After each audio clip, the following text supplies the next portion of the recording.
دوستوں، آج ہم بات کرتے ہیں مغل سلطنت کے اتہاس کے بارے میں۔ دوستوں، جیسا کہ آپ کو پتہ ہی ہوگا کہ مغل سلطنت کا آغاز بابر نے کیا تھا۔ بابر ایک چغاتی ترک راجکمار تھا جس نے 1526 میں بھارت میں مغل سامراجیہ کا استھاپنا کی تھی۔ بابر کا جنم 1483 کو افغانستان میں ہوا۔ وہ مغل سلطنت کا پہلا بادشاہ تھا۔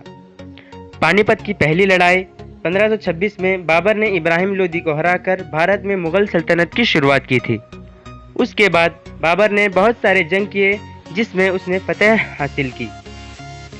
بابر کی موت 1503 عیسوی میں لاہور میں ہوئی، جس کے بعد اس کا بڑا بیٹا ہمایوں کی حکومت کی شروعات ہوئی۔ ہمایوں کا جنم 1508 عیسوی کو افغانستان میں ہوا۔ ہمایوں بابر کا سب سے بڑا بیٹا تھا۔ بابر کی موت کے بعد 1530 عیسوی میں ہمایوں مغل سلطنت کا دوسرا بادشاہ بنا۔ شیر شاہ سوری نے ہمایوں کے ساتھ 2 جنگیں لڑیں، ایک 1539 عیسوی میں اور دوسرا 1540 عیسوی میں، اور دونوں بار شیر شاہ سوری کی فتح ہوئی۔ پھر 15 سال بعد 1555 عیسوی میں ہمایوں نے اپنے ادھیکاری بیرام خان کی مدد سے پھر ایک بار اپنے مغل سامراجیہ حاصل کر لیا۔ 1556 عیسوی میں سیڑھیوں سے گرنے کی وجہ سے ہمایوں کی موت ہو گئی۔ ہمایوں کی موت کے بعد بادشاہ اکبر کی حکومت شروع ہوئی۔ ابو الفتح جلال الدین محمد اکبر کو اکبر کے نام سے جانا جاتا ہے۔ ہمایوں کی موت کے بعد صرف 13 سال کی عمر میں اکبر مغل سلطنت کا اگلا بادشاہ بن گیا۔ بادشاہ اکبر نے اپنی حکومت میں مغل سلطنت کو 3 گنا بڑھا دیا۔ انہوں نے اپنی حکومت میں بہت بڑے بڑے جنگ جیتے ہیں۔ بادشاہ اکبر مغل سلطنت کے سب سے بہترین اور سب سے بہادر بادشاہ ہیں جس نے 50 سال کی حکومت کی۔ ان کے 9 رتنوں میں ٹوڈرمل، ابو الفضل، فیضی، بیربل، تانسین، عبد الرحیم خانِ خانہ، ملا دو پیازا، راجہ مان سنگھ اور فقیر عزوز الدین شامل تھے۔ 27 اکتوبر 1605 کو بادشاہ اکبر کی موت ہو گئی۔ بادشاہ اکبر کی موت کے بعد ان کا بیٹا جہانگیر 1605 سے مغل سلطنت کے تخت پر بیٹھ گیا۔ نور الدین محمد سلیم، جنہیں جہانگیر کے نام سے بھی جانا جاتا ہے، ان کا جنم 1569 کو فتح پور سیکری میں ہوا۔ وہ مغل سلطنت کے 4تھے بادشاہ بنے جنہوں نے 1605 سے 1627 تک حکم کیا۔ ان کی موت 28 اکتوبر 1627 کو ہوئی، جس کے بعد شاہ جہاں کی حکومت شروع ہو گئی۔ شاہ جہاں کا جنم 5 جنوری 1592 میں لاہور میں ہوا۔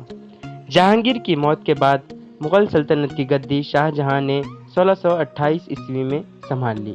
ان کی حکومت میں آگرہ کا تاج محل اور دلی کی جامع مسجد جیسے اور بھی کئی سارے یادگار اسمارک بن گئے۔ محبت کی نشانی تاج محل آگرہ میں ہے۔ شاہ جہاں نے ممتاز محل کے نام سے مشہور اپنی بیگم ممتاز کے لیے یہ مقبرہ بنوایا تھا۔ شاہ جہاں کی موت 22 جنوری 1566 میں آگرہ کے قلعے میں ہوئی اور اس کے بعد اورنگزیب کی حکومت شروع ہو گئی۔ اورنگزیب کا جنم 3 نومبر 1618 کو داہود میں ہوا۔ اورنگزیب ممتاز اور شاہ جہاں کا بیٹا تھا۔ شاہ جہاں کی موت کے بعد 1658 عیسوی کو اورنگزیب مغل سلطنت کا اگلا بادشاہ بن گیا۔ اورنگزیب کا اصلی نام محی الدین محمد ہے۔ انہوں نے 1658 سے 1707 عیسوی تک مغل سلطنت کے تخت پر حکومت کی۔ 3 مارچ 1707 میں احمد نگر میں اورنگزیب کی موت ہو گئی۔ اورنگزیب کی موت کے بعد ان کا بیٹا بہادر شاہ ظفر 1707 سے 1712 تک حکومت کی۔ بہادر شاہ ظفر کے بعد کئی اور سارے بادشاہوں نے مغل سلطنت پر حکم کیا۔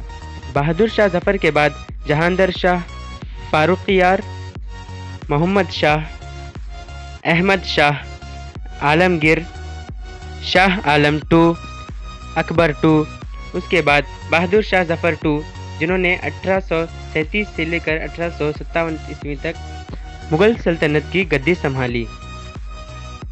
بہادر شاہ ظفر II مغل سلطنت کے آخری بادشاہ تھے جنہیں 1857 میں ودروہ کی وجہ سے انگریزوں نے رنگون میانمار میں پھانسی دے دی۔